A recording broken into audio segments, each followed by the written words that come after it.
समझना है ना बेटा, कुछ चीजें तो मैं आपको लिखवा गया। मैं बात कर रहा था उपनिषद की। किसकी बात कर रहा था? उपनिषद। देखो, उप का मतलब क्या होता है? समीप। नी का मतलब ध्यान पूर्वक। सद का मतलब क्या होता है? बैठना। परा विद्या, ब्रह्म विद्या, ध्यान, योग, जितने भी है ना, ब्रह्मा की जो व्याख्या करता है, ठीक है ना, वो सारी की सारी चीजें कहाँ है? उपनिषद में है। कहाँ पर है? उपनिषद में है। अब जब मैं धार्मिक जीवन पढ़ाऊंगा ना इसका, तो थोड़ा सा उपनिषदों के बारे में और बात करूंगा, क्योंकि वहां पर मैं आपको वैदिक कर्मकांडी व्यवस्था भी पढ़ाऊंगा, है ना, तो उसके बारे में बाद में बात करेंगे। खैर, तो ध्यान रखना उपनिषद। अब देखो, सुनना और लिखना, पहले लिखना मत। उपनिषद की मैं बात करूं कि कुल उपनिषद कितने हैं बताओ? 108। हाँ, कुल उपनिषद कहीं उगरेंगे, थोड़ा मोटा हो जा भाई। कुल उपनिषद क्या बेटा? कुल उपनिषद जो है ना, कुल उपनिषदों की संख्या पूछ ले आपसे, है ना। देखो, कुल उपनिषद पूछे तो कितना? 108। ये मेंस का प्रश्न बनता है एक, तो ये ध्यान रखना। किसका प्रश्न बनता है? मेंस का। उपनिषद पूछा जा सकता है मेंस में, ध्यान रखना। वैदिक साहित्य है ना बेटा तुम्हारे, तो ध्यान रखना। उपनिषदों की कुल संख्या कितनी है? 108 उपनिषद माने जाते हैं। ठीक है, आगे बात समझ के लिए रहे। अब देखो, ध्यान रखना, उपनिषदों को हम लोग एक बात बोलते हैं, क्या बोलते हैं? वेदांत। उपनिषदों को हम क्या बोलते हैं? वेदांत बोलते हैं, क्योंकि वेदों का इसका क्या, इसी के साथ वेदों का क्या हो जाता है? अंत हो जाता है। इसलिए उपनिषदों को क्या कहा जाता है? वेदांत कहा जाता है। क्या कहा जाता है? वेदांत कहा जाता है। ठीक है, उपनिषद जो है ना, वो वेदों की दार्शनिक व्याख्या करता है। ध्यान रखना, उपनिषद क्या करता है? वेदों की क्या करता है? दार्शनिक व्याख्या। वेदों की क्या करता है? दार्शनिक व्याख्या करता है। दार्शनिक क्या करता है? व्याख्या करता है। कौन करता है बताओ? उपनिषद। कौन करता है? कुल उपनिषद कितने हैं? 108। उपनिषदों को क्या कहा जाता है? वेदांत। क्यों कहा जाता है? क्योंकि वेदों का क्या हो जाता है? इसी के साथ में अंत हो जाता है। और उपनिषद दार्शनिक जो है, वेदों की क्या करता है? दार्शनिक। ऐसा व्यक्ति, कैसा व्यक्ति? ऐसा, कैसा? ऐसा जिसने इन समस्त 108 उपनिषदों का ज्ञान प्राप्त कर लिया हो, वो व्यक्ति कहलाता था क्या? वेदांताचार्य। क्या कहलाता था? वेदांताचार्य। पहली बात, क्या कहलाता था? वेदांताचार्य। दूसरा, ध्यान रखना, ये अपने नाम से पूर्व, ये अपने नाम से पूर्व, जैसे श्री श्री श्री 108 विष्णु जी महाराज। ठीक है, अपने नाम से पूर्व क्या शब्द लगाता था? 108। 108 शब्द आपने सुना होगा ना, जैसे आपने देखो सुना होगा बहुत बार कि श्री श्री 108, है ना, शंकराचार्य। यस और नो?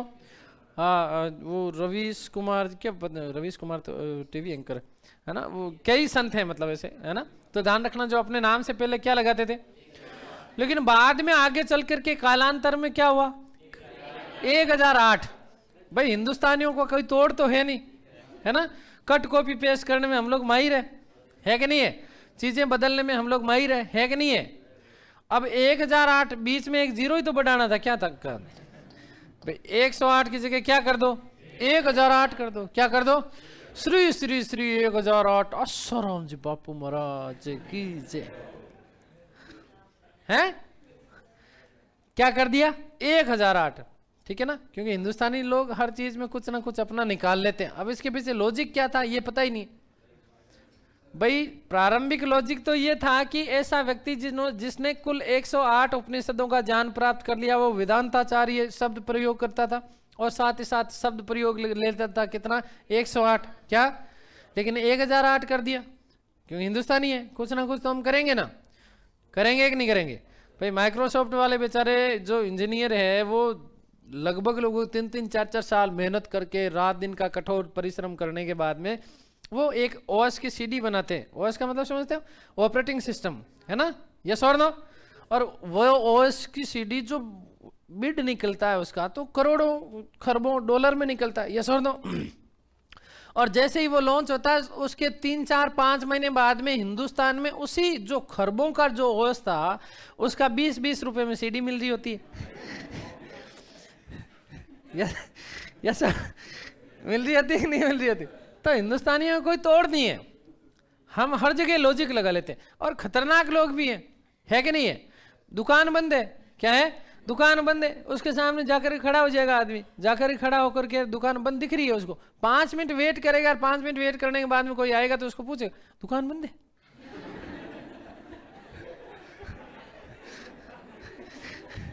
करते हैं कि नहीं करते? तारी यहाँ क्या फूट उड़ी, 5 मिनट तो खड़ो है तू, है ना, देख रहा है, फिर भी पूछ रहा है दुकान बंद। लॉजिक है हमारे, क्या है? लॉजिक है हमारे, कॉन्सेप्ट है। यस और नो? तो ध्यान रखना, जैसे मैं बात करूं प्रारंभिक, देखो अच्छी बातें बता रहा हूं, प्रारंभिक जैसे ऋग्वेदिक धर्म की मैं बात करूंगा तो प्रारंभिक ऋग्वेदिक धर्म में 3 प्रकार के देवता थे। कितने प्रकार के? 3 प्रकार के देवता। आगे बात समझ। अब 3 प्रकार के देवता कौन कौन से? एक तो इंद्र था, एक वरुण था और एक मित्र, है ना। या फिर जैसे हम लोग बात करें तो वहां पर भी एक कॉन्सेप्ट आया, क्या आया कि एक तो पृथ्वी देवता। कौन से देवता? पृथ्वी देवता। पृथ्वी देवता का मतलब पृथ्वी पर जो है, ठीक है ना। आगे बात समझ के लिए। दूसरा ध्वंस के देवता। कौन से देवता? ध्वंस का देवता। एक तो ध्वंस हम जमाते हैं, वो नहीं, ध्वंस का मतलब आकाश में रहने वाले देवता। कौन से देवता? और एक जो देवता था वो था वरुण देवता। कौन सा देवता? अब पृथ्वी, ये देखो पृथ्वी है, ये क्या है? ध्वंस है ना। इन दोनों के बीच में जो कुछ भी है उसमें किसका निवास माना गया? वरुण का। तो 3 प्रकार के देवता थे। कितने प्रकार के? लेकिन आगे चल करके 3 को फिर बेटों ने 33 कर दिया। एक 3 ही तो लगाना था, वही 0 वाली बात है। क्या कर दिया? 33 कर दिया। जनसंख्या बढ़ती गई, जनसंख्या बढ़ती गई, मामला कम बैठ रहा था, मामला कम बैठ रहा था तो कहा कि ऐसे करो 33 लाख कर दो। क्या कर दो? 33 लाख। फिर अभी कुछ समय पहले ही 33 करोड़ देवी देवता, फिर जनसंख्या बढ़ रही है ना। 33 करोड़। कितने? 33 करोड़। अब राम जाने कितने हैं, है ना। बढ़िया सा पत्थर लगाया, उस पे माड़ीपना लगाया, सिंदूर लगाया, 2 रुपए प्रसाद चढ़ा के देखो तुम मामला फिर, है ना। कौन से देवता पता ही नहीं, है ना। हर जगह देवता है ना। और पहले भी देवताओं का पूजन अर्चन करने की भी अलग अलग विधियां थी। पहले तो जाकर के साष्टांग करते थे। क्या करते थे? साष्टांग करते थे। फिर धीरे धीरे जैसे जैसे समय परिवर्तन हुआ तो यूं हाथ और सर यूं झुकाने लगे। यस और नो? फिर नया चीजें, परिवर्तन का दौर है। फिर भाई साहब अब एक वो गाड़ी पे चला, क्या चला? गाड़ी पे, बाइक पे बैठा बैठा आदमी यूं करता है, करता है कि नहीं करता, है ना। अरे मैं गलत थोड़ी कह रहा हूं, करता है कि नहीं करता। अब वो यूं करने के चक्कर में कई बार ये हाथ छूटता है, सामने बचड़ा खा जाता है, फिर हॉस्पिटल में यूं रहता है वो, है ना। तो इस चक्कर में कईयों ने जब बचेड़ा खाया, कईयों ने जब बचेड़ा खाया तो फिर आजकल यूं करने लग गए, हाय हनु कैसी है, है ना, हॉर्न बजाए देंगे, ठीक है ना। तो मतलब चीजें परिवर्तित होती गई, चीजें क्या होती गई? परिवर्तित हो गई। तो ध्यान रखना, जो मूल रूप से जो ये 108 शब्द आया ना, ये उपनिषदों के कारण आया। किसके कारण आया? और वेदांताचार्य। क्या अब ये 1008 क्यों लगाया मुझे नहीं पता। थोड़े दिनों बाद में हो सकता है कोई नया देवता बन जाएगा, नया वो कोई बापू बन जाएगा तो वो 10,008 भी कर देगा इसको। क्या कर देगा? अरे इन गधेड़ों को पूछे कि अरे है क्या, ये लॉजिक क्या है इसके पीछे, है? लॉजिक तो उपनिषद था। क्या था? उपनिषद। और उपनिषदों की संख्या कितनी बेटा? 108। कितनी उपनिषद है? 108। आगे बात समझ के लिए। अब इसमें से जैसे हम लोग बात करें कि प्रामाणिक उपनिषद कितने हैं, तो प्रामाणिक उपनिषद कितने हैं बेटा? प्रामाणिक तो है 12। कितने हैं? 12। प्रामाणिक उपनिषद कितने हैं? 12 उपनिषद है। कौन कौन से? वही वाले ईश, कट, केन, प्रसन्न, मांडक, मांडुक्य, ऐत्रेय, तैत्रेय, कौशितिकी, श्वेता, श्वेतेश्वर, छांदोग्य और वृहदा। ये कुल 12 थे। हो गए याद? है ना। कौन कौन से थे? ईश, कट, केन, प्रसन्न, मांडक, मांडुक्य, ऐत्रेय, तैत्रेय, कौशितिकी, श्वेता, श्वेतेश्वर, वृहदा और छांदोग्य, है ना। तो 12 हो गए। कितने हो गए? 12 उपनिषद हो गए जिनको हम लोग क्या मानते हैं? प्रामाणिक मानते हैं। अब प्रामाणिक मैं करूंगा याद, चिंता क्यों करें। तो ध्यान रखना, देखो माँ के पेट में कोई कभी कुछ सीख के आया क्या?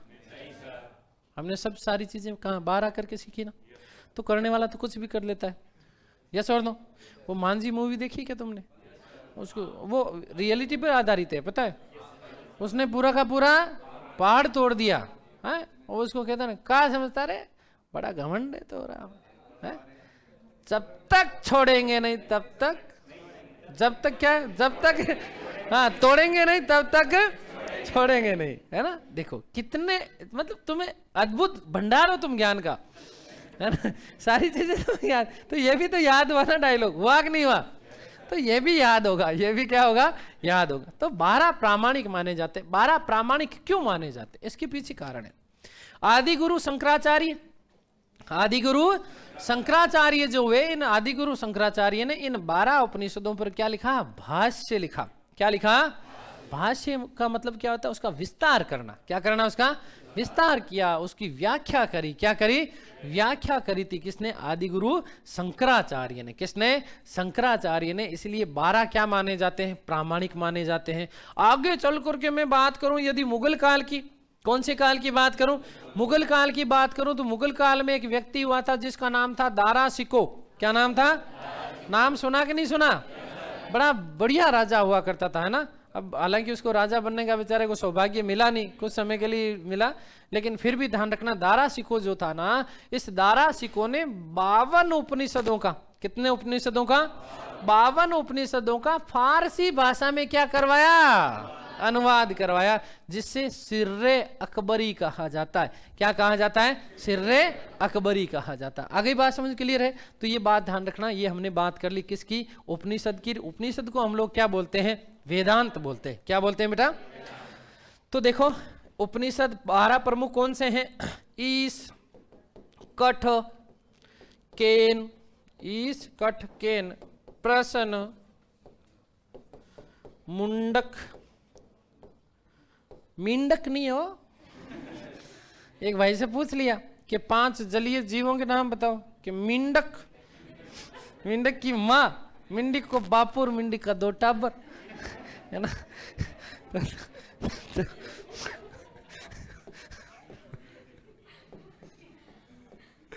मुंडक, मांडुक्य, है ना। ईश, कठ, केन, प्रश्न, मुंडक, मांडुक्य, ऐत्रेय, ऐत्रेय, तेत्रेय, ऐत्रेय, तैत्तिरीय, कौशितकी, कौशितकी, छांदोग्य,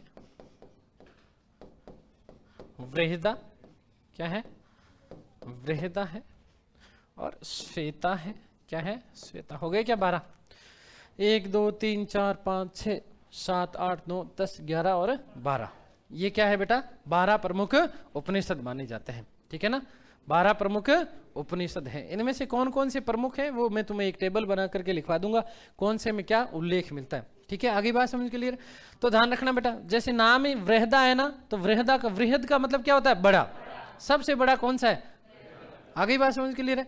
जैसे मैं बात करूंगा मुंडकोपनिषद की, किसकी बात करूंगा, मुंडकोपनिषद की, सत्यमेव जयते, यस और नो, सत्यमेव जयते कहां से लिया हुआ है, मुंडकोपनिषद। सत्यमेव जयते का मतलब हमेशा सत्य की क्या होती है, विजय होती है, यस और नो।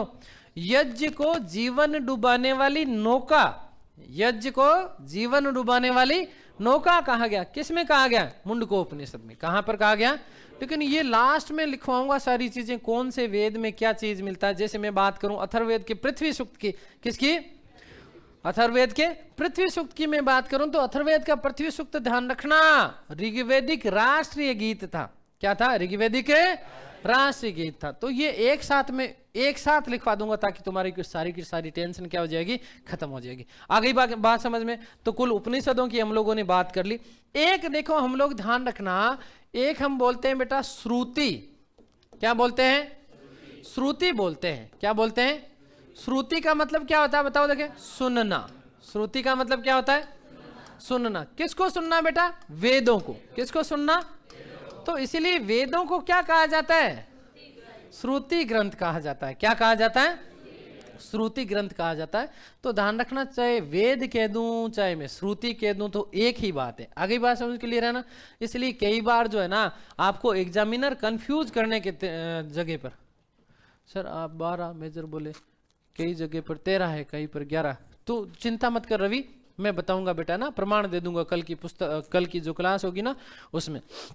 और नहीं तो यदि राजस्थान यूनिवर्सिटी की पुस्तक उठा करके देख लेना, बीए प्रथम ईयर है ना, बीए फर्स्ट ईयर की आप पुस्तक उठा करके देखना, उसमें बिल्कुल स्पष्ट लिखा हुआ है 12 प्रामाणिक है। कितने हैं? 12 प्रामाणिक है राजस्थान यूनिवर्सिटी की, ठीक है ना, बीए प्रथम वर्ष भारतीय इतिहास, ठीक है।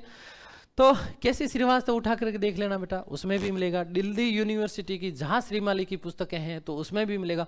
मैं तुम्हें रेफरेंस नाम दे रहा हूँ, तुम उनमें देख सकते हो, है ना। और नहीं भी हो तुम्हारे पास, नहीं तो फिर मैं ला करके प्रमाण दे दूंगा, है ना बेटा, चिंता करने वाली बात नहीं है। चलो, तो ध्यान रखना, श्रुति का मतलब क्या है? सुनना। श्रुति का मतलब क्या है? तो एग्जामिनर कई बार आपको कंफ्यूज करने के लिए क्या कर देता है कि वैदिक साहित्य में निम्न में से शामिल है, नहीं है। वेद और श्रुति वो कई बार दोनों दे देता, तो वेद का ही मतलब क्या है बेटा? श्रुति है। आ गई बात समझ? तो श्रुति को भी या फिर वेद को भी हम लोग क्या है, वैदिक साहित्य का भाग है कि नहीं है? यस और नो? आ गई बात समझ? क्लियर है?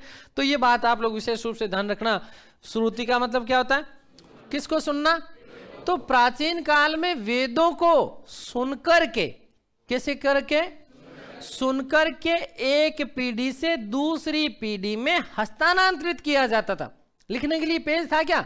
नहीं था, है ना, लिखित नहीं थे, मौखिक रूप में साहित्य था, मौखिक साहित्य था। ये कैसा साहित्य था भाई? मैंने सुना, मैंने मेरे बच्चे को सुनाया, मेरे बच्चे ने अपने बच्चे को सुनाया, अपने बच्चे ने अपने बच्चे के बच्चे को बच्चे के बच्चे को सुना दिया, ठीक है। तो इस प्रकार से एक पीढ़ी दर पीढ़ी ये क्या हुए, वेद एक पीढ़ी से दूसरी पीढ़ी में क्या हस्तांतरित होते रहे। इसीलिए वेदों को क्या कहा जाता है? श्रुति कहा जाता है। क्या कहा जाता है? और श्रुति तो हसन भी है।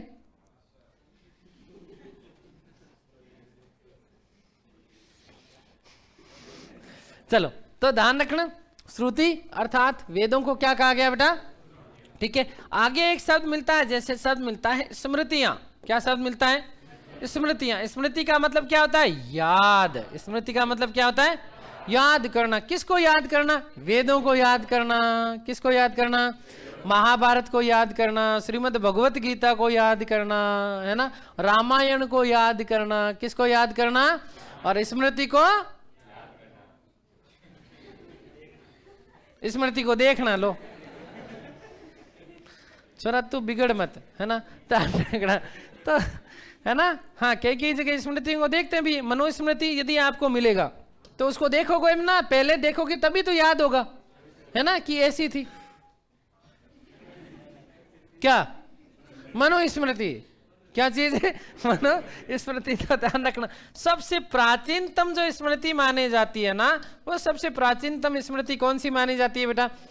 महर्षि मनु के द्वारा लिखा गया। क्या लिखा गया? महर्षि मनु के द्वारा लिखा गया। कौन सा स्मृति? और वस्तुतः कौन से काल में लिखा गया? शुंग काल में। कौन से काल में लिखा गया था? शुंग काल में। और शुंग काल में ध्यान रखना कि व्यक्ति था जिसका नाम क्या था? पुष्यमित्र। क्या नाम था? पुष्यमित्र। शुंग नहीं, शुंग। क्या है? पुष्यमित्र शुंग। इसलिए ध्यान रखना, स्मृति ग्रंथ क्या चीज है? स्मृति ग्रंथ। आ गई बात समझ? क्लियर है? चलो आगे मैं थोड़ा सा बात कर लेता हूं। पिछली बार का आरएस मेंस, पिछली बार का आरएस मेंस, और इस आरएस मेंस में एक शब्द पूछा गया, प्रस्थान त्रयी। क्या पूछा गया बेटा? प्रस्थान त्रयी पूछा गया। क्या पूछा गया? प्रस्थान त्रयी पूछा गया। क्या होता है भाई प्रस्थान त्रयी? प्रस्थान, प्रस्थान का मतलब क्या होता है? तीन। अब प्रस्थान का मतलब क्या होता है? जाना। प्रस्थान का मतलब क्या होता है? त्रयी का मतलब क्या होता है? तीन। त्रयी का मतलब क्या होता है? तो मतलब तीन जाना, तीन स्थान पर जाना। कौन कौन से स्थान? वो एक तो वो, एक वो और एक वो है, तो लिख लेना इसको। अच्छा, कोई ऐसा है जो मुझे प्रस्थान त्रयी के बारे में बताए एग्जैक्ट?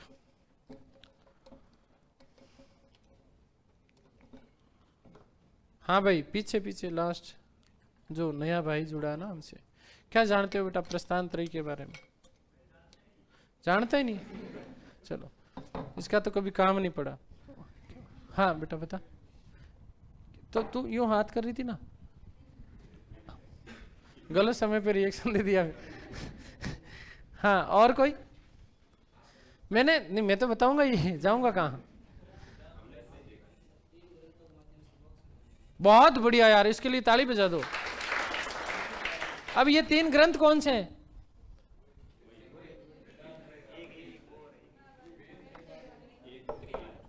कौन कौन से हैं 3 ग्रंथ?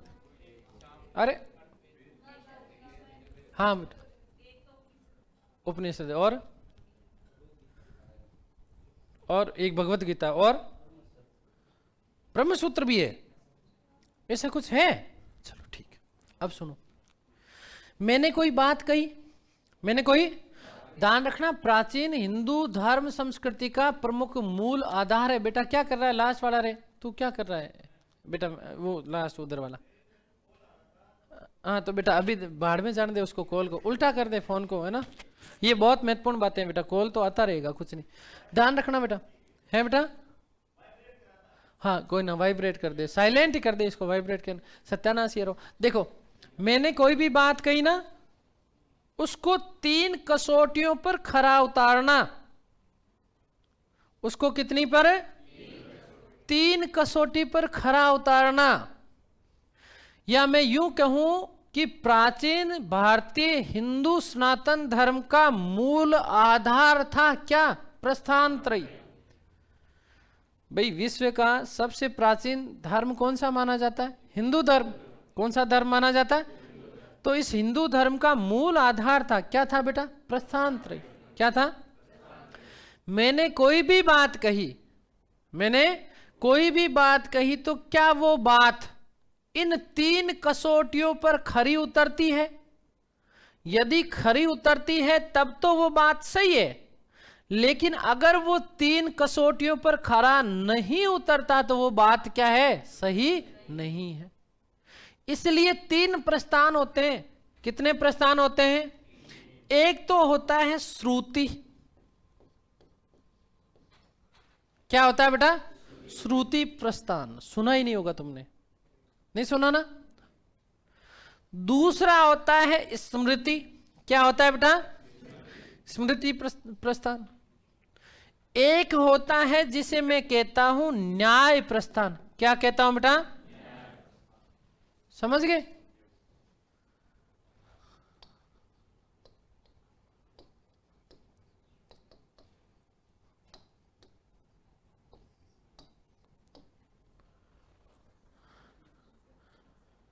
ईश्वर है, ईश्वर है।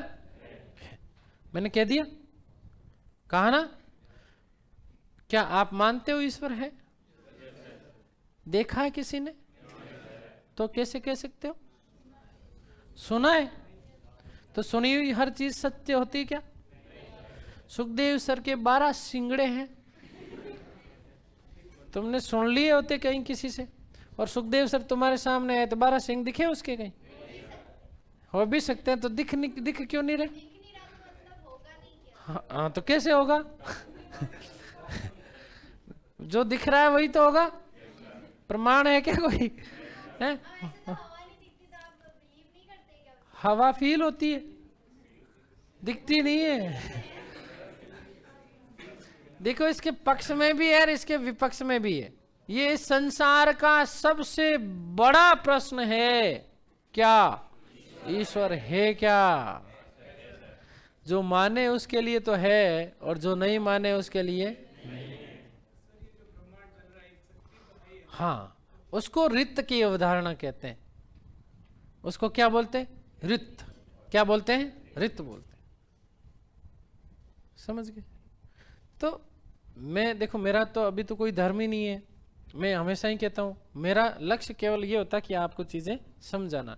मैं किसी को ये नहीं कहूँगा कि तुम ईश्वर में विश्वास करो, तुम ईश्वर में विश्वास मत करो, ये आपका पर्सनल मैटर है, ठीक है ना। लेकिन मैं यहाँ पक्ष में भी बात करूंगा और मैं यहाँ विपक्ष में भी बातें करूंगा। लेकिन ईश्वर है क्या? श्रुति का मतलब क्या होता है? सुनना। सुनना किसको? वेदों को। और वेदों का अंतिम सार किस में है?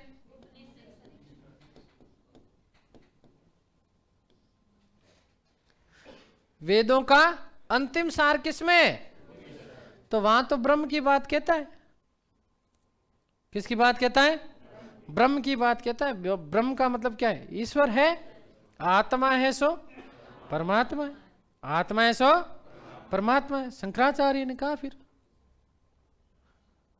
कहा कि नहीं है कि आत्मा और परमात्मा दोनों क्या है, एक ही तत्व है, एक ही तत्व है। इसीलिए इस चीज को कहा अद्वैतवाद। क्या कहा?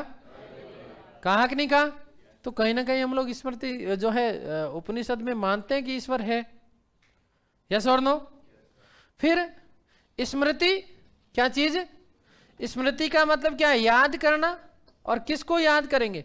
श्रीमद् भगवत गीता को, श्रीमद् भगवत गीता। यस और नो? और श्रीमद् भगवत गीता की मैं यदि बात करूं तो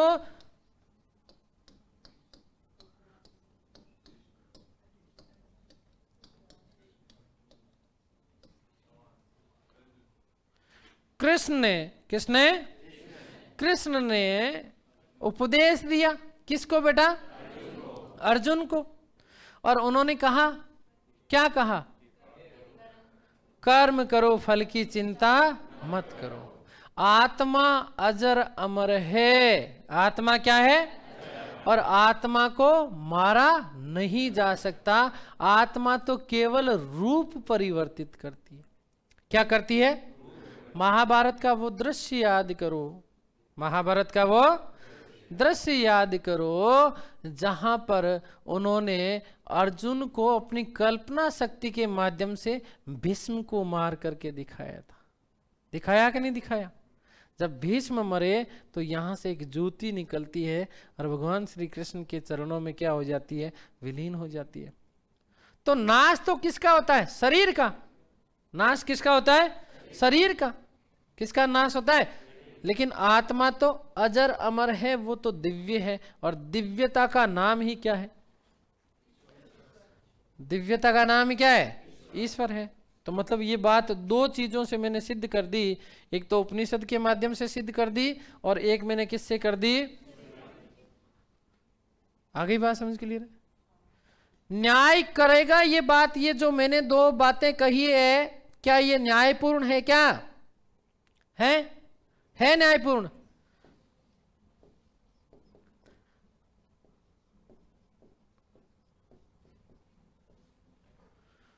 ब्रह्म सूत्र। क्या चीज बेटा? ब्रह्म सूत्र। क्या लिखा गया? ब्रह्म सूत्र। इन दोनों को फिर यहां पर प्रस्तुत किया गया। क्या जो बातें हुई वो न्यायपूर्ण है? क्या तर्क है? क्या? तो फिर यहीं पर शंकराचार्य ने कहा ना कि आत्मा है सो परमात्मा है। आत्मा और परमात्मा अलग नहीं है। इसका मतलब क्या है? अद्वैतवाद होता है ना? तो ध्यान रखना, ब्रह्म सूत्र पर भाष्य लिखा। ब्रह्म सूत्र वादरायण के द्वारा परिणीत है। किसके द्वारा? वादरायण के द्वारा। किसके द्वारा? तो इसी को फिर से क्या बोल देते हैं? फिर यहां पर वेदांत भी बोल देते हैं। इसको क्या बोल देते हैं? वेदांत। आगे बात समझ के लिए रहे। तो इन तीनों के माध्यम से मैंने साबित कर दिया कि ईश्वर है। तो जब कोई भी चीज को इन तीनों के माध्यम से मैं ये साबित कर दूं, इन तीनों के माध्यम से ये मैं साबित कर दूं, तो यही चीज क्या कहलाता है बेटा? प्रस्थान त्रयी। क्या कहलाता है? प्रस्थान त्रयी। हिंदू धर्म का मूल आधार है। क्या है? प्रस्थान त्रयी। जिसमें कौन कौन से त्रयी है? श्रुति है, स्मृति है और न्याय है। श्रुति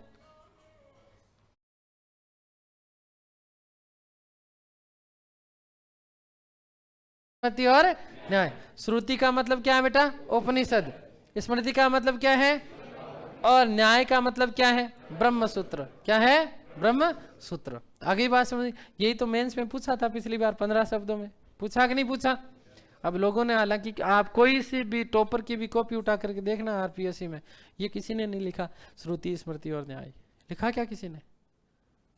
नहीं लिखा किसी ने, है ना? सीधे सीधे लिख दिया कि प्रस्थान त्रयी तीन है। कौन कौन से? उपनिषद है, श्रीमद् भगवत गीता और ब्रह्म सूत्र। क्या है? इन तीनों को संयुक्त रूप से क्या कहा जाता है?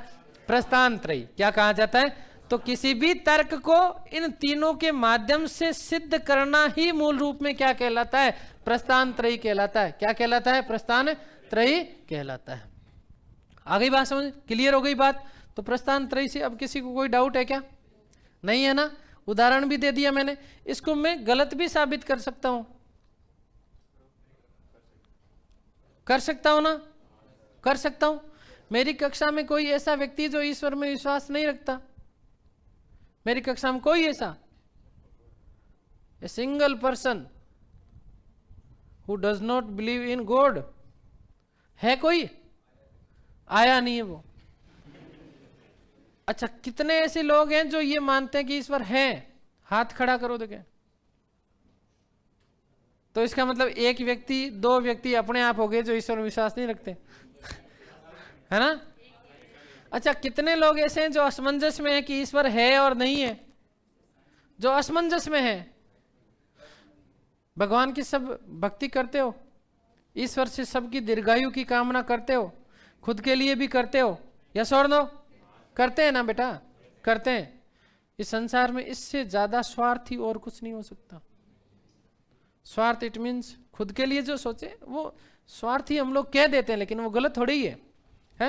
भाई मैं मेरे लिए सोचता हूं तो क्या मैं गलत हूं? क्या मैं मेरे परिवार की सोचता हूं तो क्या मैं गलत हूं? आप अपने लिए सोचते हैं तो क्या गलत हैं आप? नहीं है। लेकिन फिर हमने इसको शब्द दे दिया, स्वार्थी है। क्या है? स्वार्थी है। हाँ, जरूरत से ज्यादा सोचे तो फिर वो स्वार्थी है। क्या है? स्वार्थी है। लेकिन सुबह में जब उठता हूं तो मैं कहता हूं, हे ईश्वर आज मेरी रक्षा करना, हे ईश्वर मेरी आज रक्षा करना। ठीक है? क्या वो ईश्वर आपकी रक्षा कर पाते हैं? कई बार बचेड़ा खा जाता है और व्यक्ति मर जाता है, यस और नो? तो ईश्वर होता तो फिर बचा लेता। ठीक है? ईश्वर क्या चीज? ईश्वर होता तो वो अवश्य बचाता। कई व्यक्ति जब तीर्थ यात्रा पे जाते हैं, कहां पर जाते हैं? तीर्थ यात्रा में, तो वो तो मिलने ही ईश्वर से जा रहे हैं। जहां अमुक, मैं किसी स्थान का नाम नहीं ले रहा हूं बेटा, है ना? मैं केवल, अच्छा इसका भाव मेरा केवल आपको समझाने का, मैं ये भी नहीं कह रहा हूँ ईश्वर है, मैं ये भी नहीं कह रहा हूँ ईश्वर नहीं है, मैं केवल आपको समझाना चाह रहा हूँ। इसको अन्य भाव में किसी भी रूप में मत लेना, और किसी की धार्मिक भावनाएं भी आहत नहीं होनी चाहिए, क्योंकि मैंने कहा मेरा तो कोई धर्म नहीं है, मैं केवल शिक्षक के रूप में आता हूँ ताकि आपको अच्छे से अच्छी चीजें समझा सकूं।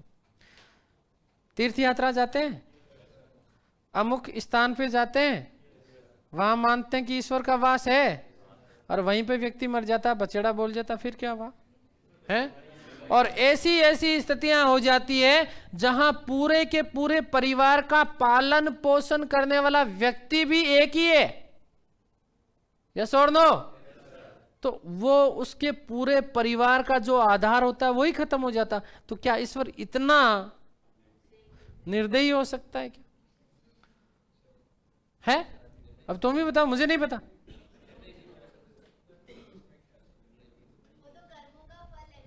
कौन सा कर्म? किसने देखा? कब किया कर्म? लेकिन अवधारणा है। क्या है? अवधारणा। फिर हम लोग बोलते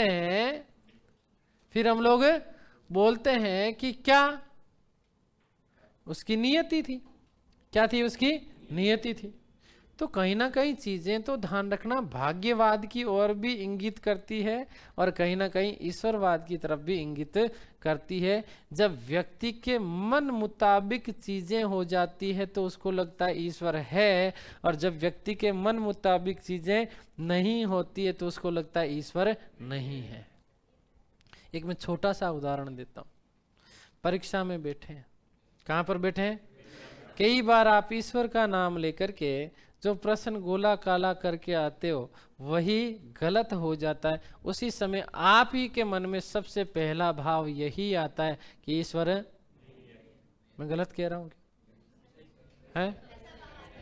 आता है? भगवान का नाम लेकर के लगाया, हनुमान जी का नाम लेकर के लगाया, या किसी का भी नाम लेकर के, ये माता जी की जय, है ना?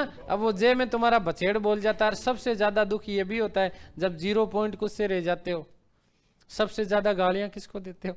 ईश्वर को, यस और नो? है ना? तो जो माने उसके लिए तो है, जो माने नहीं माने उसके लिए नहीं है। लेकिन ये अवधारणाएं है। क्या है? ईश्वर का मतलब है आध्यात्म। ईश्वर का मतलब क्या है?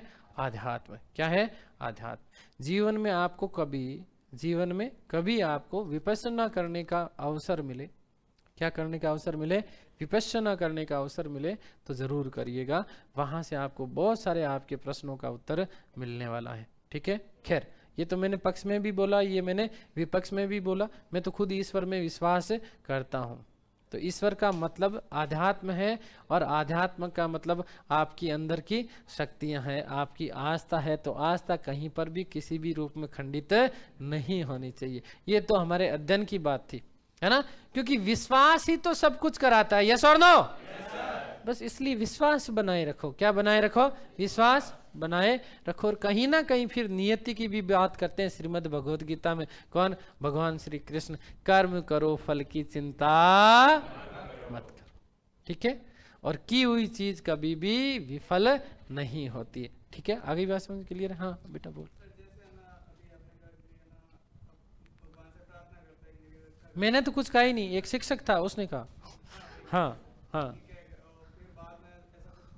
हाँ तो अब जैसे एग्जाम भी देंगे हम, हाँ तो आपका काम है सिर्फ हमें पढ़ाना। हाँ, एग्जाम में करके क्या आता है? अब वो आपके ऊपर निर्भर करता है। बिल्कुल, मतलब कर्म प्रधान है रे, सीधी बात ये है। क्या है? पास करवाना आपके ऊपर। हाँ, मेरे ऊपर नहीं है। संसार का कोई कोचिंग है जो तुम्हें ये गारंटी दे दे है कि तुम्हें मैं सफल कर दूंगा? यदि वो कोई ऐसा देता है ना गारंटी वाला, तो इसका मतलब वो मूर्ख बना रहा है। हाँ, वो अपना काम कर रहा है। विश्वास, वही तो कह रहा हूँ, सबसे बड़ी चीज क्या है? विश्वास है। खैर, तो प्रस्थानत्रयी तुम्हें समझ में आ गई क्या? किसी को कोई डाउट है क्या? बस कितना साधारण सा कॉन्सेप्ट है ना। अब इसको लोग राम जाने कितना बड़ा भारी भारी बना देते हैं, है ना। प्रस्थानत्रयी पूछ लिया साहब, समझ में नहीं आता। हाँ सर, जिसका ईश्वर से सामना हुआ वो मेरे घर के पीछे सर एक आंटी थी, उनके घर के आगे हम रहते। अच्छा, उनके घर हम गरबा करते थे और वो अपनी पूजा करती थी हम गरबा करने वालों के बीच, नवरात्रि के आखिरी दिन। ये पढ़ाना देखे क्या था वो? नवरात्रि के आखिरी दिन क्या हुआ? 2002 में हम गरबा कर रहे थे, तब मैंने काली माँ का रूप देखा। वो आंटी के मुंह से लिक्विड गाढ़ा सिंदूर, नॉट ब्लड, निकल रहा था भर भर के। लंबी सी उनकी जीभ, ओह माय गॉड। लिखो तुम, लिखो रे बेटा तुम।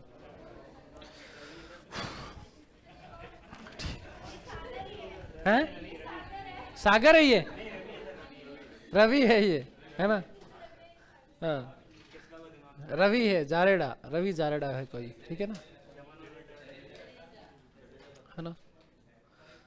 चलो खैर, ये देखो, क्योंकि मैं उन बच्चों को समझा रहा हूँ। मैं ये बात कहीं भी किसी भी क्लास में नहीं करता हूँ, इतना नहीं समझाता हूँ। मैं उनको समझा रहा हूँ जो भारत का भविष्य है, जो भारत का क्या है? भविष्य। और मेरे सामने सबसे विद्वजन बैठा है। क्या बैठा है? जो बौद्धिक रूप से सबसे ज्यादा जो है समृद्ध है। हो कि नहीं हो? है ना। बस वही तो बात है, इसलिए समझा रहा हूं तुम्हें। लिखो बेटा, उपनिषद,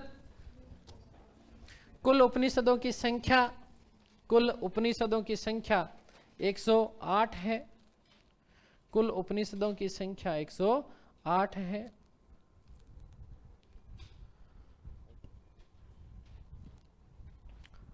उपनिषदों में वेदों की दार्शनिक व्याख्या, उपनिषदों में वेदों की दार्शनिक व्याख्या मिलती है। उपनिषदों में वेदों की दार्शनिक व्याख्या मिलती है। ठीक है, आगे बात समझ के लिए नेक्स्ट लाइन में लिखिएगा बेटा।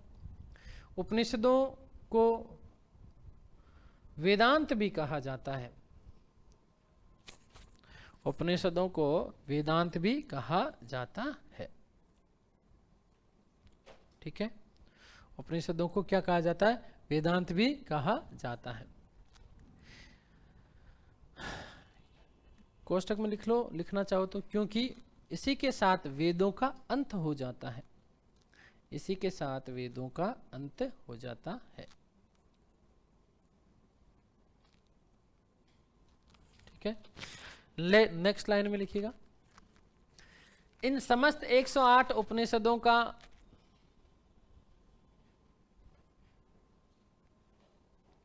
इन समस्त 108 उपनिषदों का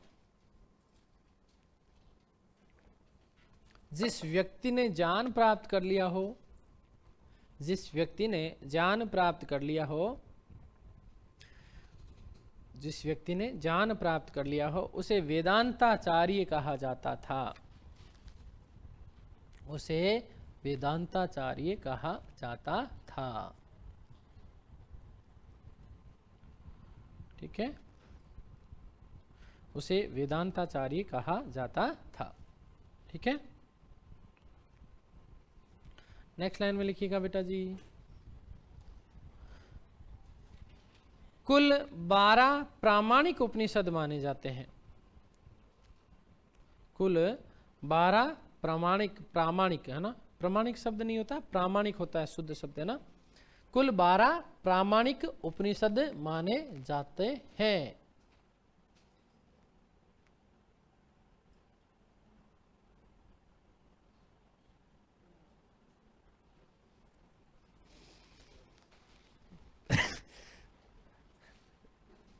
तो कुल 12 प्रामाणिक उपनिषद माने जाते। कौन कौन से लिखो बेटा, लिख लो, ये नाम लिख लो, है ना, ऐसे नाम लिख लो। ईश, कठ, केन, प्रसन, मुंडक, मांडुक्य, ऐत्रेय, तैत्रेयी, कौशितिकी, छांदोग्य, वृहदा और श्वेता श्वेतेश्वर, है ना। पूरा नाम तो क्या है, श्वेता श्वेतेश्वर उपनिषद।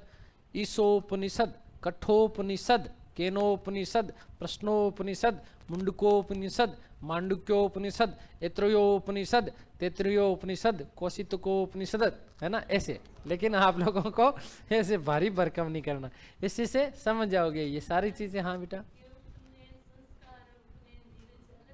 हाँ, उपनयन संस्कार तो अलग होता है। और क्या पूछा तूने? द्विज, दिवज क्या होता है? द्विज होता है, आगे बात करूंगा ना।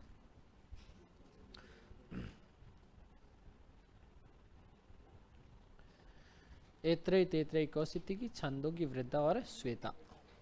ठीक है, लिख लिया, शाबाश।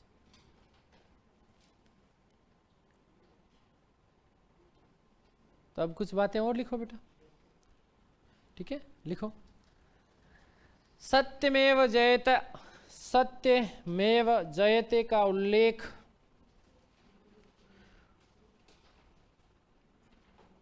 मुंडको उपनिषद में मिलता है।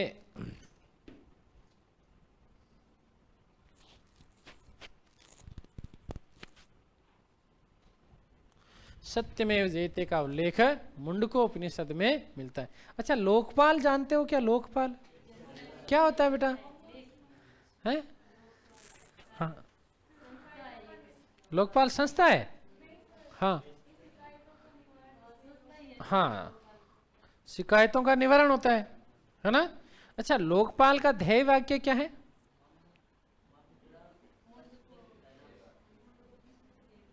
हाँ, लोकपाल का ध्येय वाक्य बताओ। देखो, थोड़ा पास में है ये, लेकिन शुद्ध नहीं बोला है ना।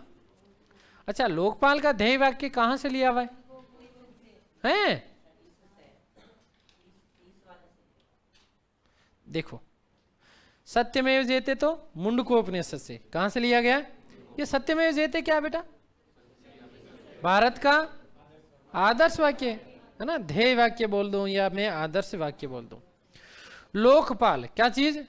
लोकपाल, जिसके लिए अन्ना हजारे ने खूब आंदोलन किए कि नहीं किए? किए ना, लोकपाल के लिए। किसके लिए? लोकपाल के लिए अन्ना हजारे जी ने खूब किया था। लोकपाल का मतलब सत्ता का विकेंद्रीकरण कर दिया जाए, डिसेंट्रलाइजेशन ऑफ, ठीक है, पावर, ठीक है, या सत्ता, है ना। तो ध्यान रखना, डिसेंट्रलाइजेशन, विकेंद्रीकरण। क्या?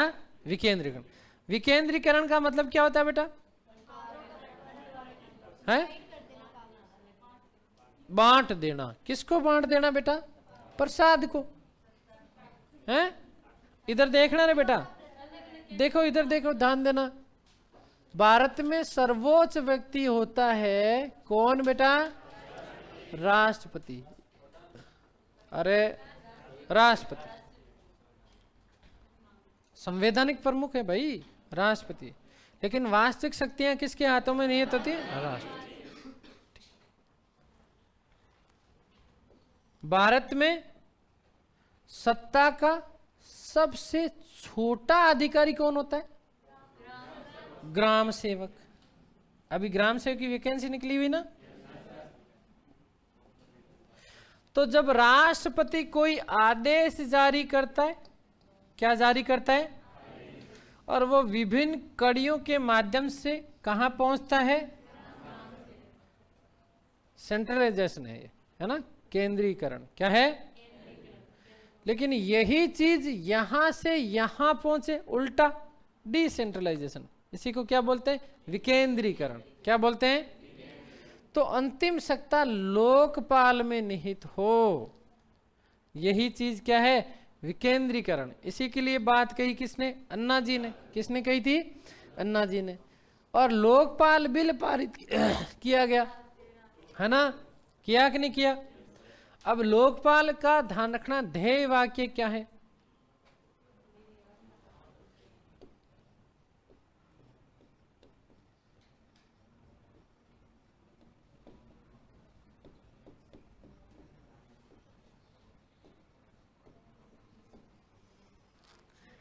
क्या है बताओ? मां कश्य स्विधनम। मां कश्य स्विधनम। क्या है बेटा? मां कश्य स्विधनम। धन का लालच मत करो, धन किसका हुआ है?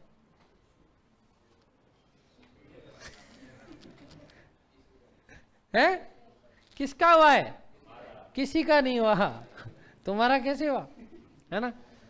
धन का लालच मत करो, मां कश्य स्विधनम, है ना? मां गृध्य कश्य स्विधनम। धन का लालच मत करो, धन किसका हुआ है? धन कभी भी किसी का हुआ क्या? है ना? लेकिन जब तक जिंदे हैं तब तक हम लोग ये चीजें लागू, ये भी मेरा, ये भी मेरा, ये भी मैं रख लूं, ये भी मैं रख लूं, एप्पल आईफोन मैं ले आऊं, है ना? अभी नया वाला जो लॉन्च हुआ, कहां से ले आऊं? है, ठीक है? तो ध्यान रखना, मां गृध्य कश्य स्विधनम। ठीक है? लोकपाल का ध्येय वाक्य है जो कि ईशोपनिषद से लिया गया है। कहां से लिया गया बेटा? ईशोपनिषद। वहीं सत्यमेव जयते जो है, क्या है? सत्यमेव जयते कहां से लिया गया है? मुंडकोपनिषद से। कहां से लिया गया है? मुंडकोपनिषद। आगे बात समझ क्लियर है? तो ध्यान रखना, धन का लालच मत करो, धन किसका हुआ है? ये लोकपाल का क्या है? ध्येय वाक्य। ठीक है? तो लिख लिया आपने? मुंडकोपनिषद में सत्यमेव जयते का उल्लेख लिख लिया। नेक्स्ट लाइन में लिखिएगा, नेक्स्ट लाइन में लिखो बेटा कि लोकपाल का ध्येय वाक्य, लोकपाल का ध्येय वाक्य मां गृध्य कश्य स्विधनम। मां गृध्य कश्य स्विधनम। मां गृध्य कश्य स्विधनम।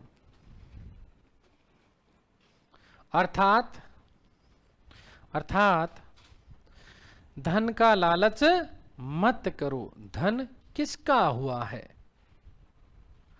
धन का लालच मत करो, धन किसका हुआ है? ईशोपनिषद से लिया गया है। ईशोपनिषद से लिया गया है। कहां से लिया गया बेटा? ईशोपनिषद से। कहां से लिया गया है? ईशोपनिषद से लिया गया है। ठीक है?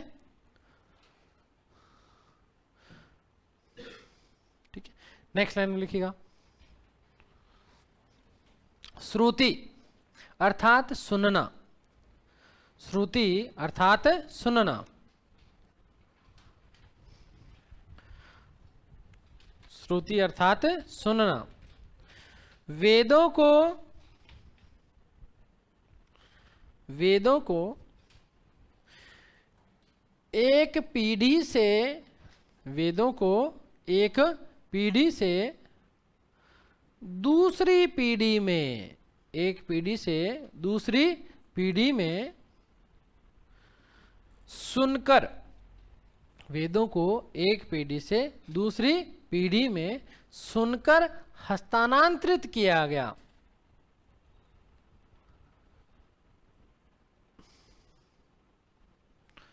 सुनकर हस्तांतरित किया गया।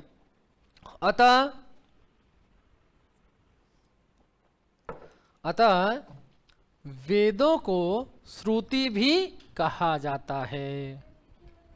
नहीं बेटा, साहित्यिक स्रोत इसलिए क्योंकि आगे चल करके संकलन किया गया। मैंने क्या किया? संकलन किया। क्या किया? संकलन किया, है ना बेटा। मौखिक साहित्य था। कैसा था? मौखिक साहित्य। ठीक है। ऋग्वेद की कोई यथार्थ वास्तविक प्रतिलिपि थोड़ी मिलती है कोई। कैसे लिखा जाता था? ताड़ के पत्र पर। किसके पत्र पर? हाँ, ताड़ का पत्र देखा होगा ना तुमने, है ना। वेद व्यास जी ने क्या लिखा? महाभारत लिखा ना है? लिखा कि नहीं लिखा? किस पे मिला? ताड़ के पत्र है। अरे गणेश जी के आदेश पर लिखा बेटा। किसके आदेश पर? है? ठीक है। वाल्मीकि जी की बात करूं, रामायण लिखा। क्या लिखा? रामायण लिखा। किसके पत्र पर? ताड़ के पत्र। ठीक है। आगे बात, कौटिल्य ने अर्थशास्त्र लिखा। क्या लिखा? कौटिल्य ने अर्थशास्त्र। किस पर मिला? ताड़ के पत्र पर। किस पर मिला? प्रोफेसर श्याम शास्त्री। प्रोफेसर श्याम शास्त्री। आगे बात करूंगा। ठीक है। किसकी बात करूंगा? खैर, तो ध्यान रखना। नेक्स्ट लिखिएगा, स्मृतियां।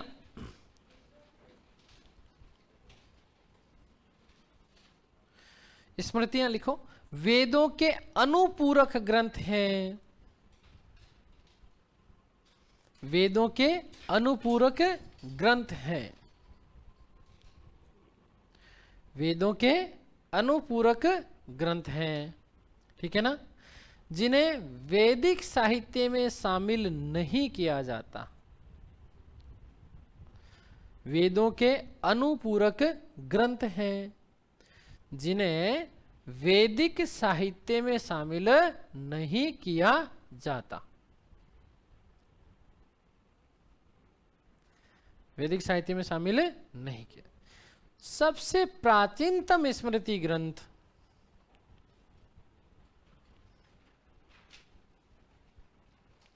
मनुस्मृति माना जाता है।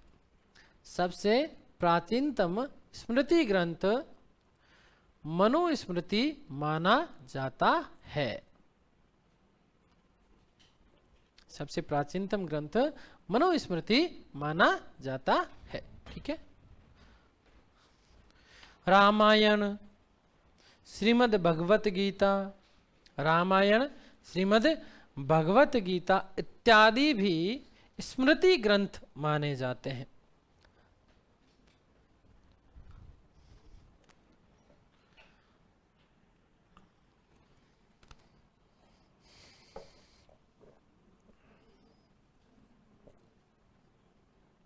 ठीक है। इत्यादि भी स्मृति ग्रंथ माने जाते हैं। नेक्स्ट लाइन में लिखो बेटा, प्रस्थान त्रयी। प्रस्थान त्रयी।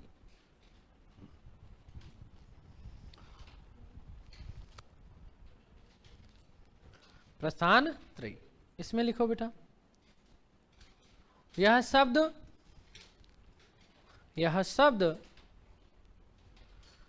प्रस्थान व त्रयी, ये ध्यान रखना वैदिक साहित्य का भाग नहीं है। वो वैदिक साहित्य का भाग तो हमने उपनिषद तक ही करा है। ठीक है। वैदिक साहित्य में उपनिषद अंतिम है बेटा। प्रस्थान त्रयी वैदिक साहित्य में मत कर देना तुम, है ना। समझ में आ गई ना बात? इसलिए मैंने वो चीजें स्टार्ट में करवा दी थी। हाँ, क्या लिखा? यह शब्द प्रस्थान धन त्रयी, प्रस्थान धन त्रयी से मिलकर बना है। से मिलकर बना है, जिसका शाब्दिक अर्थ,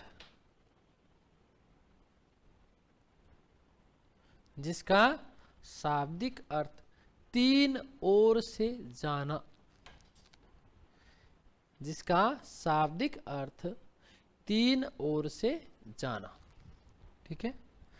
नेक्स्ट लाइन में लिखिएगा, प्रस्थान त्रयी को, प्रस्थान त्रयी को सनातन हिंदू धर्म का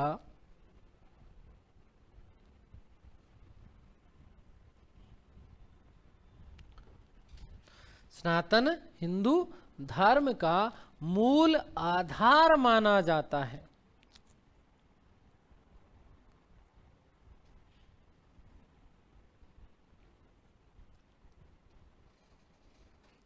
ठीक है, जिसमें किसी भी तर्क को तीनों प्रस्थानों के माध्यम से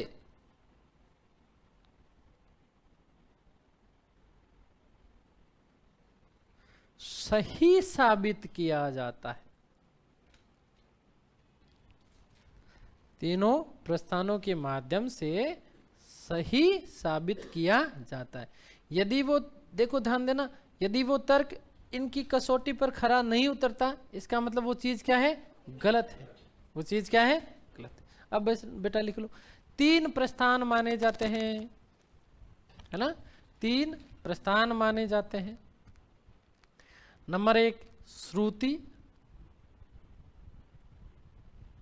श्रुति का मतलब क्या है बेटा? उपनिषद। श्रुति का मतलब क्या है? उपनिषद। स्मृति मतलब क्या है? श्रीमद् भगवत गीता। श्रीमद् भगवत गीता। न्याय मतलब क्या है? ब्रह्म सूत्र। कोष्टक में ब्रह्म सूत्र के आगे एक शब्द और लिख लोगे, क्या लिख लोगे? वेदांत। ठीक है, ये ब्रह्म सूत्र जो था ना, वस्तुतः क्या था रे? उपनिषदों के ऊपर टीका था। किसके ऊपर? उपनिषदों पर टीका था। ठीक है ना? ब्रह्म सूत्र वादरायण का। किसका? वादरायण ने क्या लिखा था? ब्रह्म सूत्र लिखा, जिसको आगे चल करके बढ़ाया किसने? शंकराचार्य ने। किसने बढ़ाया था बेटा? शंकराचार्य ने। ठीक है, होमवर्क लिखो बेटा जी।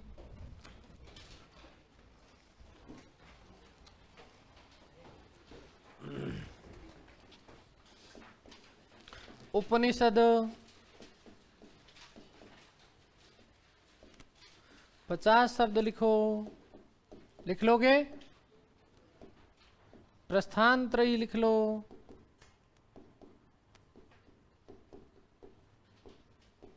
कितने शब्द लिखोगे? 15 शब्दों में समेट दोगे ना? और यदि ये 50 में भी आएगा तो अब तो तुम 50 में भी कर सकते हो। कर सकते हो ना? और क्या दूं तुम्हें? क्या लिखोगे? वेदांग लिख लो। बहुत बढ़िया, शाबाश। लो वेदांग लिख लो बेटा। क्या लिख लो? वेदांग। 15 में समेट दोगे? है सीधे सीधे, है ना? वेदों के अर्थों को भलीभांति समझने के लिए वेदांग और 6 वेदांग, 6 का नाम लिख दो, बोले लिखो तो, है ना? ठीक है, और यस इसी को दूसरे रूप में लिखोगे तो 6 वेदांग लिख दो। 6 वेदांग माने जाते हैं, और सीधा सीधा नाम लिख दो। क्या लिख दो? नाम लिख दो। ठीक है, थोड़ा डेफिनेशन वगैरह लिखोगे तो थोड़ा बड़ा हो जाएगा, शब्द बढ़ जाएंगे। क्या बढ़ जाएंगे? शब्द बढ़ जाएंगे। ठीक है भाई, सभी को धन्यवाद, नमस्कार। कल मिलते हैं कल।